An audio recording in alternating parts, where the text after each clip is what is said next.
Ladies and gentlemen, welcome back to my YouTube channel, Point Leader 75. Today we're going to be taking a look at my creation from automation on my cars. Are called Crown that I make for BeamNG, and this one is obviously the 911.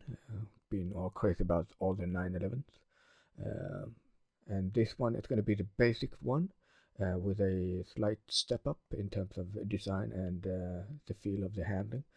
So it's spiced with a little bit better response in the steering. We're going to be taking a look at it initially on the automation test track, the handling course.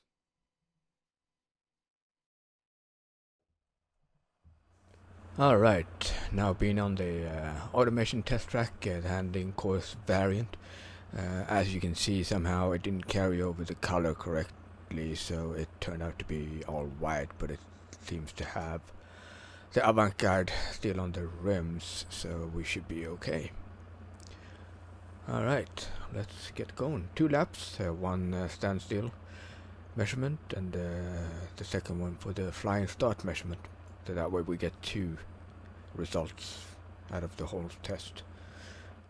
So you're gonna be with me as we do the testing. It might have to take a couple of attempts, but we're gonna go and see how it goes. First of all, I'm gonna start off in fully automatic and see how that goes, and then I'm gonna go in paddle shifting. And it's all carried out using a high-end Fanatec steering wheel with club sport pedals and the best optimized force feedback in mind. That's why we're doing this, to make sure that you guys get to have a perfect experience.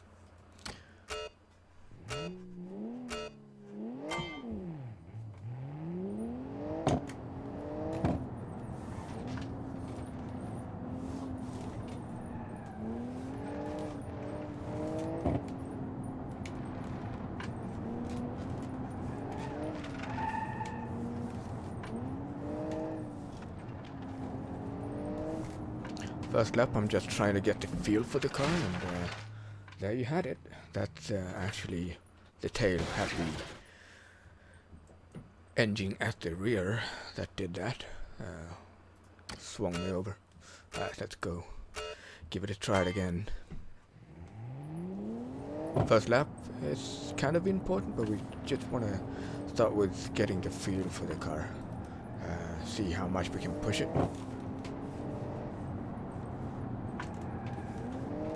I'm jerking the steering wheel a little bit to feel that transition of the weight.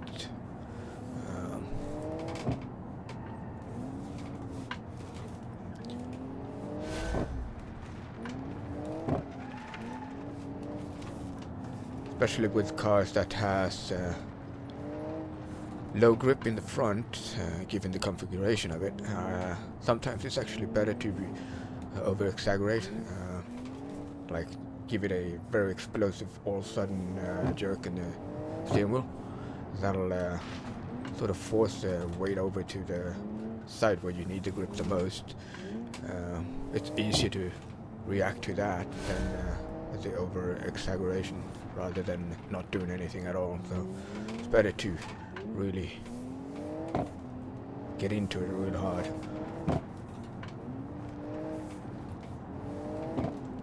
And then you have a lot more grip to work with anyway, so that's why it's always easier to correct it if you overdo it, rather than Alright, here we go.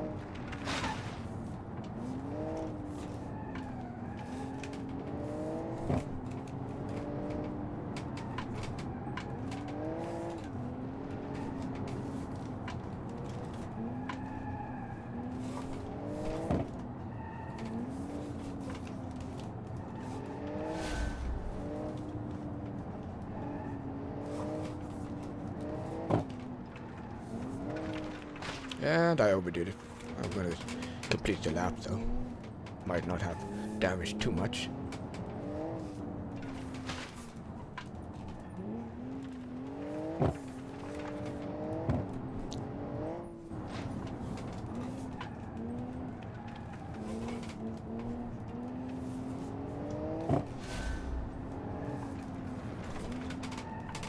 Reason why I do both tests with fully automatic mode and paddle shift mode is so that I get a average value sort of feel for if the car is good at driving, both in fully automatic or if it just kind of need paddle shifting only. You want to have both. So that's just the first feel of it. We're gonna go ahead and do a little bit better. Obviously I knocked hit the wall a little bit there, so we're gonna go with paddle shift and see if that goes better.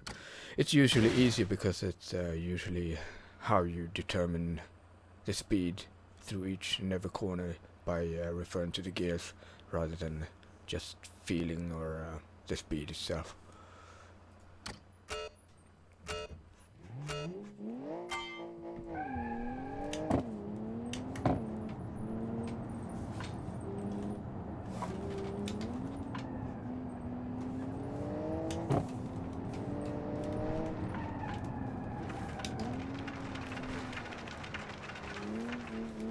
Alright, a little bit hard on the braking there. I was trying to trail brake a little bit, which you definitely can do, like right there, just to point the nose where you want it to shoot out from the corner.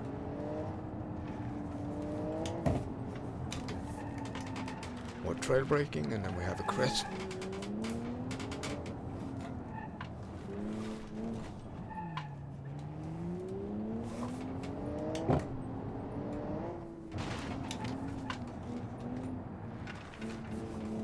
And you can definitely cut through the corners a little bit, but not too much. It gets pretty slippery. You want to optimize your driving style. It's not that important of keeping your car on the track more than necessary.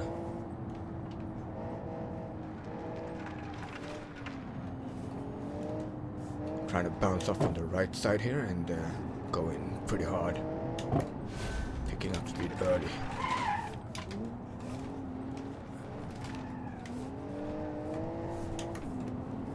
I'm using the throttle a whole lot here to make it turn in more, so it goes both ways, both steering and throttle. It is a rear-wheel drive after all, so you can definitely steer with your throttle.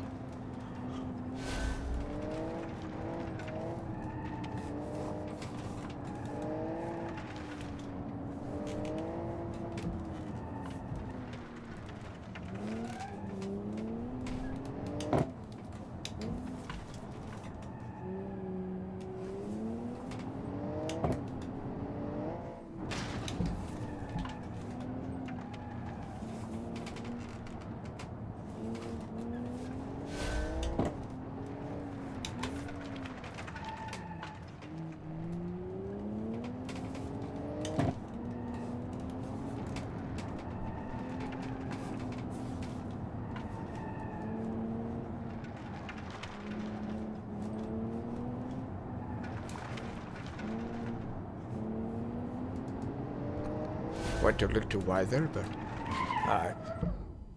so we got a decent time. This car is definitely capable of going down to, like, second place here is actually this car in a previous test, so it's more than well capable of hitting the top. It might actually even be that I actually managed to get first position as well in a previous attempt as well. But as you can see, it's pretty spiced up in terms of how responsive it is through the corners. You can really play with the car, placing it however you like, and slide it in all sorts of way and play around with it. You know, like, it doesn't have to be driven in a very specific way. But that's sort of part of my avant-garde-ish niche to it. So there you have it. That's the handling course, and let's move on. Alright, we are now on the Italy map, starting up at the top of the mountain pretty much in an old village, and this is the typical route I go about when I do the normal road mountainous testing for all my vehicles. So, hope everything is going to sound okay. I'm trying to tinker around with the levels of, or the volumes of volume levels of things, but since it's an automation car, we don't have any interior, so the best camera view, unless you're going to be looking at it in third-person view, is obviously going to be on the bonnet, but it's still going to be outdoors or outside of the car, so hence that's why you're going to have all the windage sound and all that stuff that you wouldn't otherwise have. So you're going to have to bear with that, but that's the way it is. Alright, let's get started. Let's start up the engine. Sounds like a charm. Alright, I'm gonna go in fully automatic mode. It is supposed to simulate a little bit more the car being driven like everyday use, unless you go for a racetrack where you need to have the gearing more in mind or in focus rather than your speed, whereas in normal roads you usually want to be a bit more careful on in terms of speed, so that's why we're gonna go with this mode. Alright,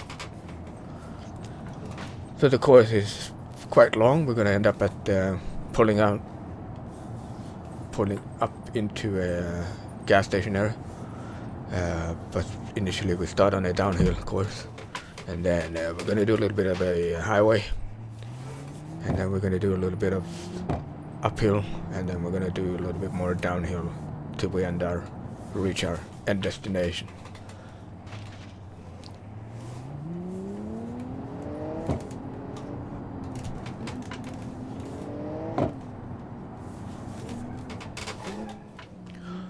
Obviously I'm using the GPS a little bit to just remind myself a little bit about the corners ahead, so that I don't overshoot them.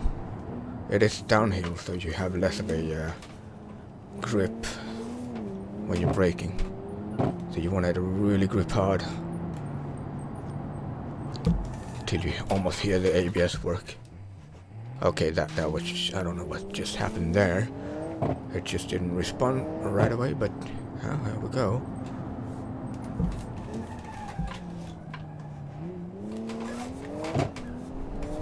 I'm moving the mouse cursor. There we go.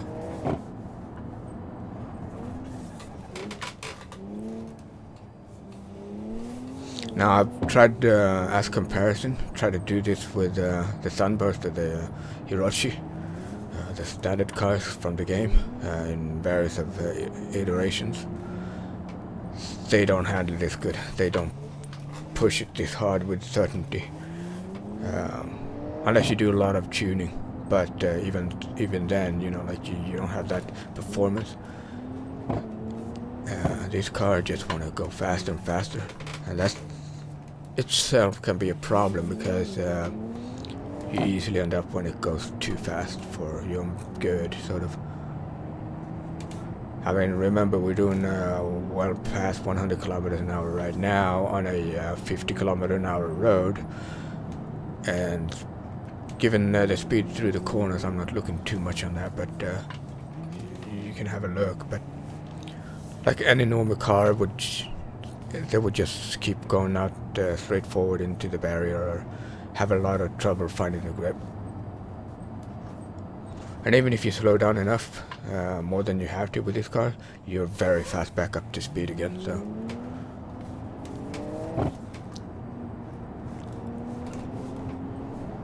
always make sure you have the feel of the tail engine, so that it doesn't swing back in the opposite direction when you come out of the corner.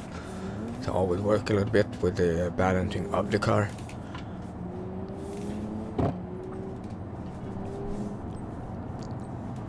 Coming down on the coastal road here, the bigger road, and we're gonna enter the highway after the roundabout coming up here. Oops. Oh, yeah. There we go.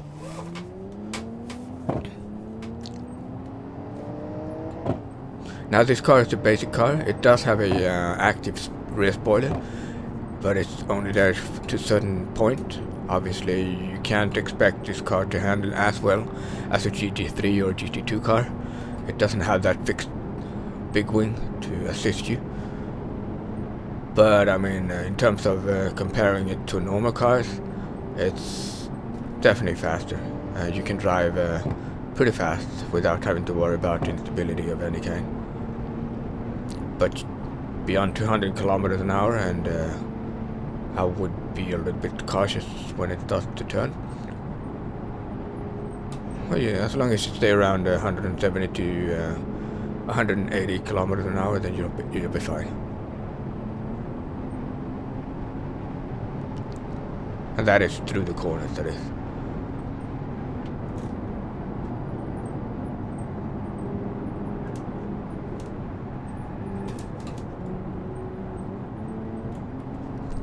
Then there's always this the other factor, you know, like you have bumps and uneven surfaces, or like ups and downs in the road. That will cause some unsettlement in the suspension. So you can't really compare this to driving on the actual track in terms of how the predictions, in terms of the suspension work and all that stuff.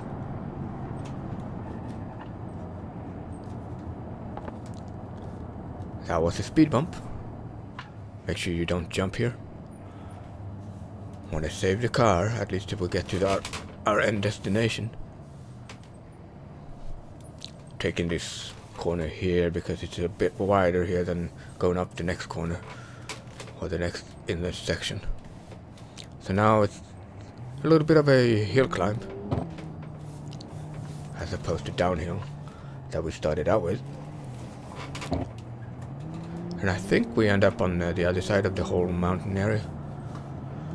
So that's why we're gonna have a downhill at the very end again. It's a bit uneven here, so you don't necessarily want to push it too hard.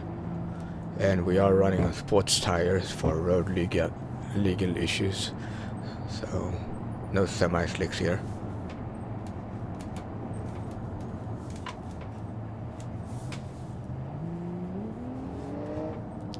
.30 kilometer an hour speed limit here, and who cares if you're driving a Porsche'ish? It just eats the road.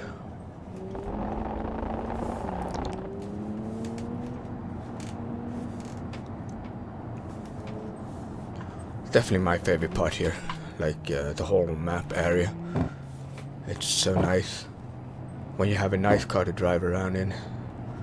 And that's the thing, this basic model, it's actually the better one if normal roads are the kind of area you're going to be driving the car in, because any faster than this, or any stiffer suspensions, or any more track-oriented car, you're going to end up in a lot of issues. Plus the fact that this car has steel brakes, or steel vented brakes, that means that you don't have to worry too much about heating up the brakes to be more efficient. They just work out of the box as they are. Now obviously they need a little bit of heat as well, but the way I built them is that they are going to be able to endure quite a lot of punishment without overheating. They're more than well enough or sufficient for this type of driving. Ooh. Was a little too early on the throttle there, didn't focus enough. Other than that, yeah, I pretty much know the area from the back of my mind. It's just that talking and driving at the same time can sometimes be a little bit overloaded, sort of.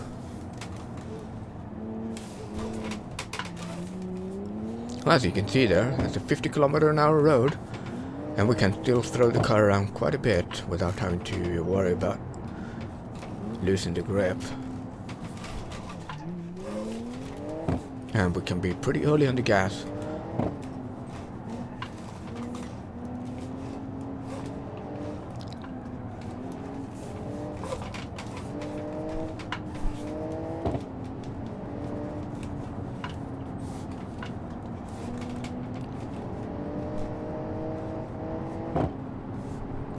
That's another benefit with this sort of slower car, is that you can be pretty aggressive on the throttle without having to worry about spinning your wheels. You're not gonna reach extreme speeds too fast, so you'll have yourself a little bit more headroom there. And coming up on the left hand corner here, and we're gonna start to descend again.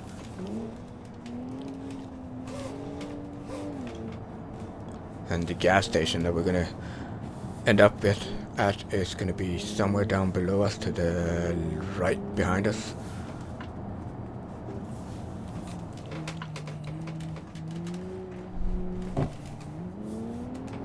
A bit treacherous area here. You don't want to end up too far to the left here. Quite a lot of rocky features down on the edge.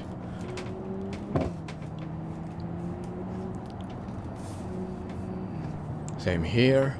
Be careful. Stay away from the left side.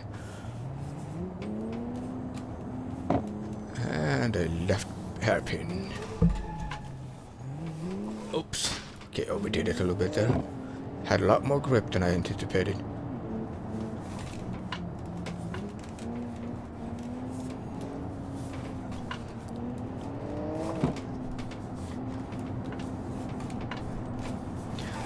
And there we go. Okay. That had my tail swing the opposite direction as I came out.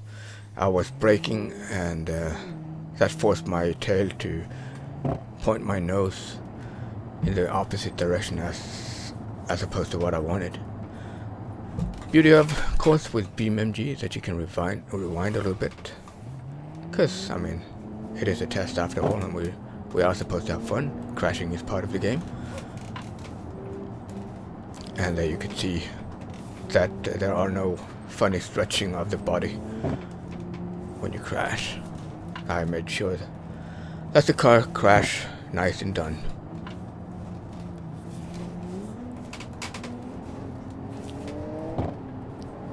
But that's something that I'll leave up to you guys to find out how this car crashed. This is more about the handling and the tuning and the performance of it. And we are soon coming up towards the gas station. Should be around that next corner that we see there in the distance.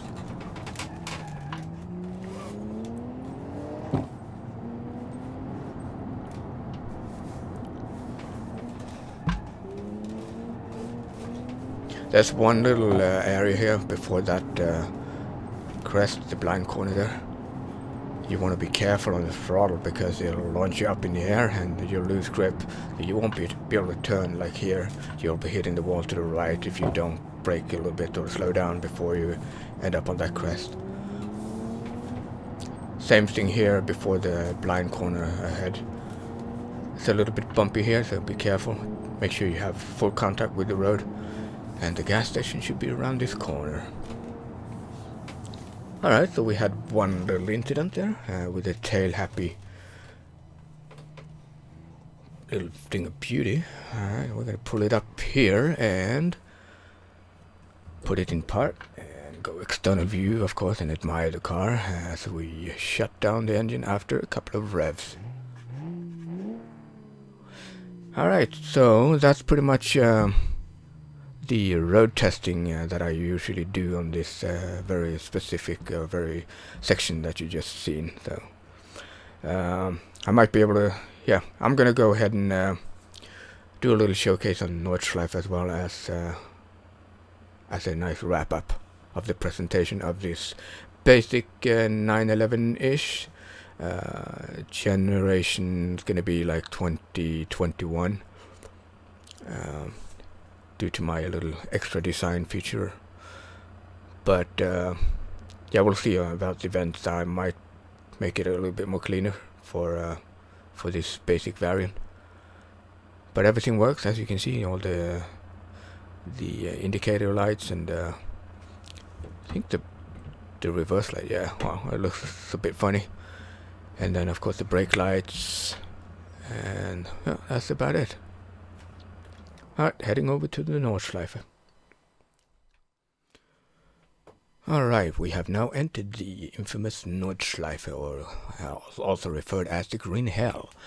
And yeah, this is not going to be a lapped run. It's not that important. It's more about, this car is supposed to be a normal, everyday, sort of daily car, and it's definitely competent. It's just that we want to make sure that it's competent enough for the track so that you can drive on it without any uncertainty or the uncertain feeling to the wheel, so that you can actually drive it without necessarily having to crash every time. Alright, starting up the engine.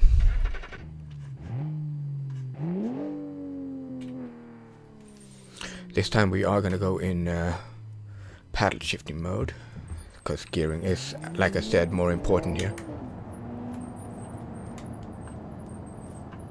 Making sure that we have the mouse cursor out of the way. Not going to push it too hard initially. You will always want to warm up things. I'll let you know when I usually push a little bit harder.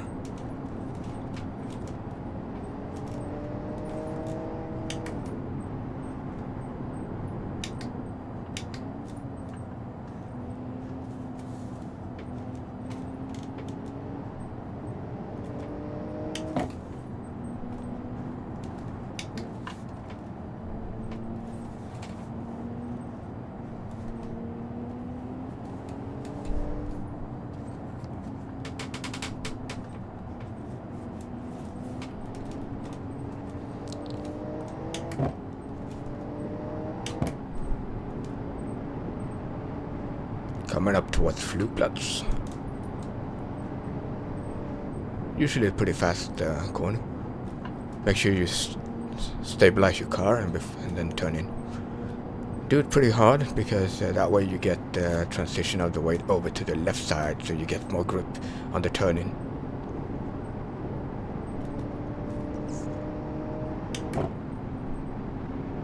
Be careful here, it's quite bumpy here, so you want to go diagonally from the left to right.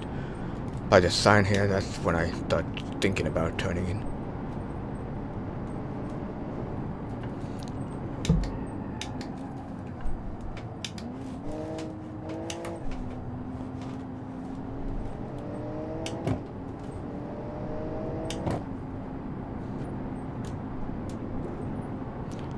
Now the whole goal here is not crashing the car, so we're not going to push it crazy. We're just testing the car to see how drivable it is here. Fourth gear, be very careful here. Third or fourth gear works well here, but just make sure that you're slowing down enough to be able to turn in quite early here. You want to come out with a nice and fine angle so you can hit the throttle early coming out of that chicane.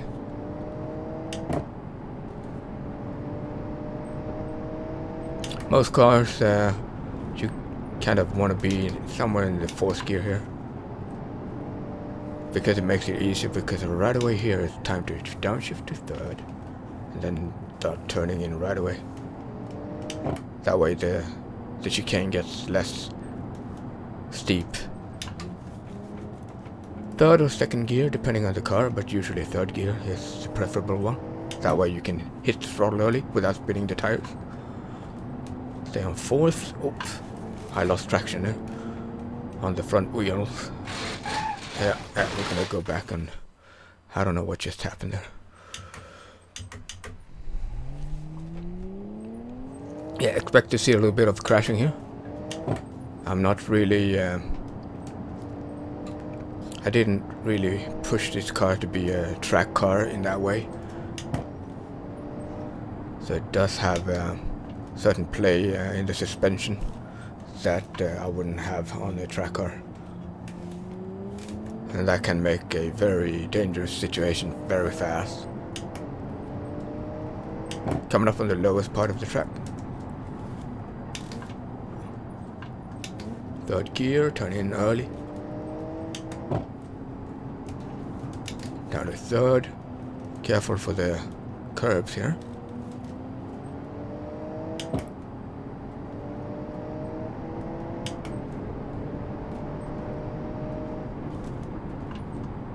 depending on the car. Be careful on this turn-in.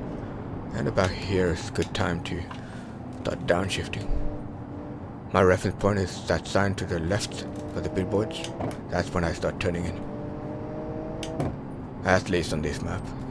When I drive on a set of course, it's a different ball game because it's a lazy scan variant.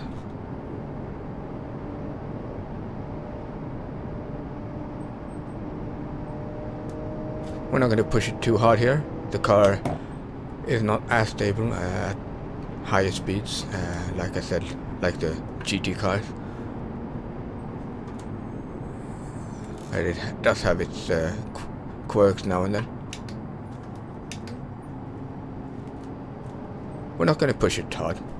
We're just going to cruise along and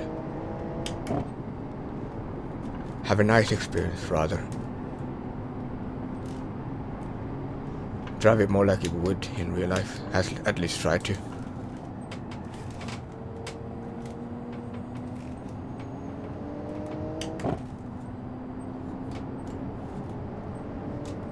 Coming up towards Carousel.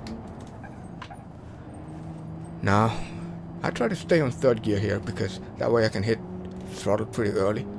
Sort of slingshot myself out of it without having to worry about wheel spin.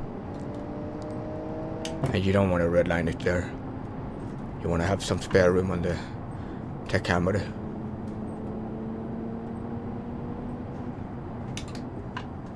Fourth or third, but you definitely want to be on third for this corner. And the next one.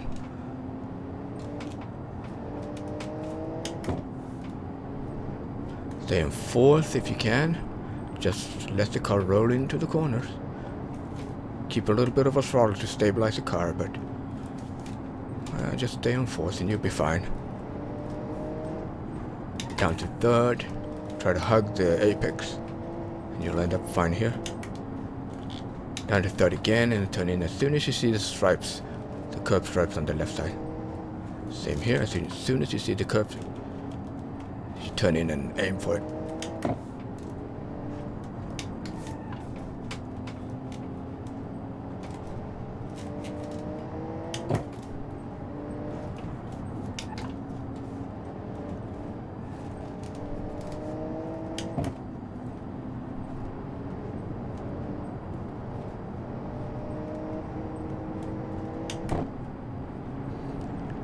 Brake, down to fourth, brake, turn in.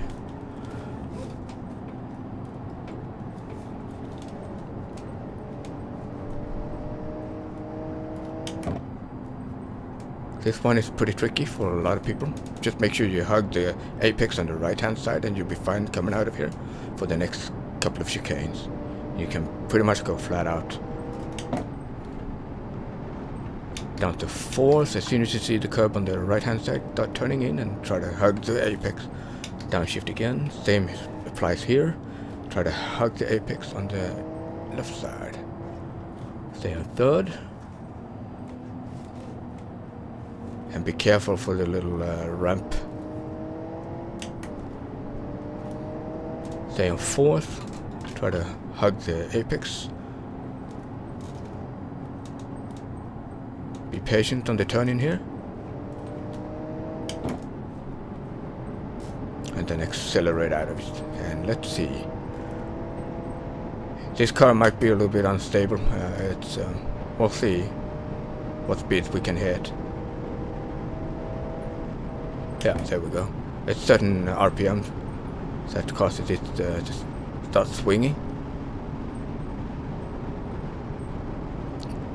Well, you're definitely reaching some decent speeds for a daily car. Be careful here, it's quite tail heavy.